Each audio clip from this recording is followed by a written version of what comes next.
Hello mga lods, welcome sa World of Gills. Tara at ating sasaksihan ating saksihan ngayon ang ating red base. Ayan, ito ay 3 months old pa lang siya. Ayan oh, talagang nagpapakita na ng kilas sa ating mga manonood. Ayan guys, mga lods, ayan. Ayan yan ang red base. Yung may paris yan, female. Tamang tama, pero hindi pwede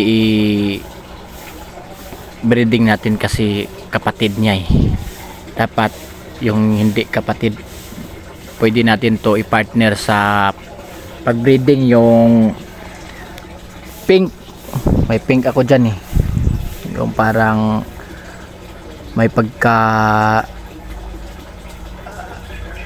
pink siya.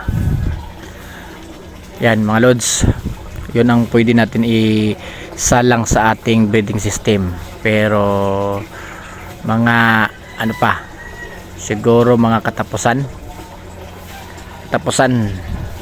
sa Pebrero. Yan, talagang kondisyon talaga to. Tsaka first time natin to isasalang pagdating ng panahon. Ayan mga lods, yun yan ang ating red base. Yan,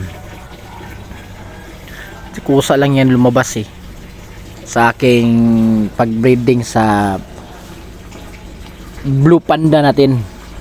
Lumabas siya red. Dalawa lang to, dalawang female saka isang male. Yun lang ang lumabas. Ito sila. Kaya good luck sa breeding system natin pagdating ng schedule nila, kasi sasalang natin sila para matingnan kung ano ang magiging resulta nila. Tong red base male,